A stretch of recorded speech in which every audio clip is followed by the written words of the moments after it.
Here's the NT anime reviewing the Phoenix Dimension to Academy from that was released in February of 2020. I am reviewing today after 7 months of hard use and artificial grass and turf and everything. So I'm reviewing it to see how well it lasts. And if you should still buy this one in 2020 now that the Phantom 3G has come out. So without further ado, let's get into it.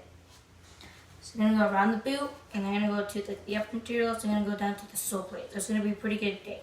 So right here, you get your nice neck skin logo, Phantom Mission logo. You get your Nike swoosh logo. You get your other tiny swoosh right over here. Then you get your Ghost Laces and yeah, your Ghost Laces logo right here. It's pretty much it. It's pretty cool. And then now let's go to the upper material. So the upper material is under this mesh that is pretty nice. That's concealed right here to this other second layer of mesh, which is this thing right here. So it's connected like this, and it's pretty cool. And it is pretty nice. The upper material is really soft. When you take it out of the box, it becomes really nice and soft, and it's super nice to handle.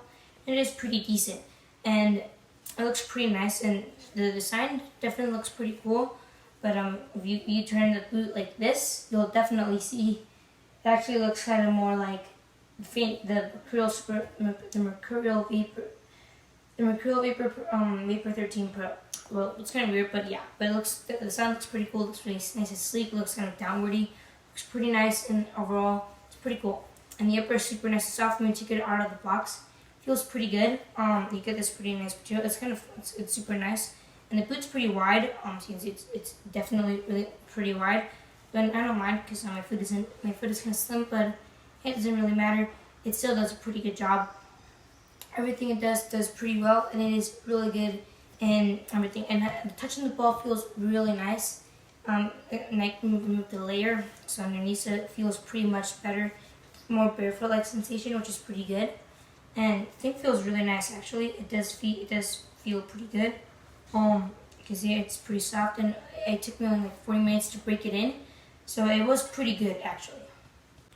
And the touch feels really good. I can remove the layer, as I said before. And the how the boot feels when you're touching the ball and shooting it feels super cool. It actually feels pretty nice and mostly barefoot, but as you see, it feels really cool. And the upper is here super soft, so it makes you give you more like a barefoot sensation, which is pretty cool. And as you can see, you get your nice little like a sock, you could call it. It is not a sock. It is definitely like a little weird material, woven material. I can see. And right here you get your nice little pull string. So good for the Ghost laces. Here are the laces, just named Ghost, Nike Technology. So you see here is you get some writing here. It says VSN, and like football, and then some weird numbers. Yeah, that's what it says.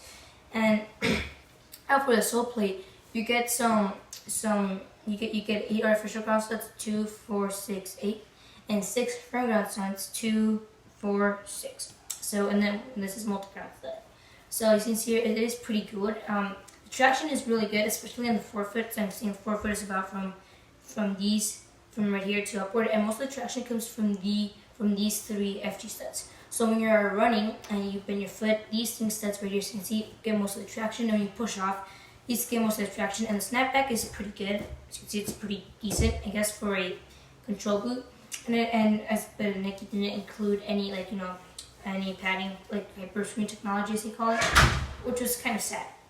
And actually this thing is pretty good. The traction is really nice, as I said before, and you get some grip elements here. I'll show you in just a minute. It says multi-ground right here, and you get your Nike swoosh logo right over there. Yeah, but this thing does a pretty good job in traction.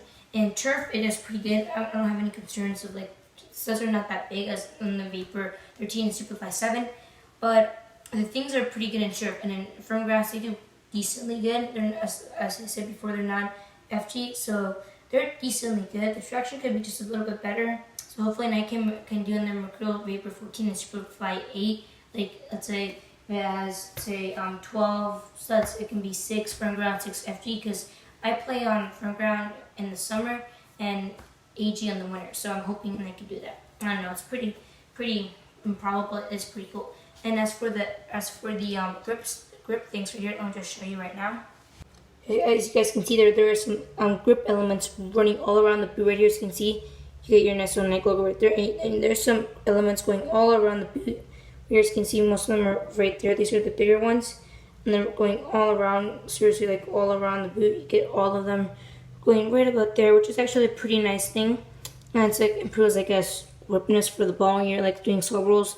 But I mean, it's not that necessary. So overall, this is how the boot looks. It looks really nice. That's about it, guys. Thanks for watching my review, and I'll see you next time.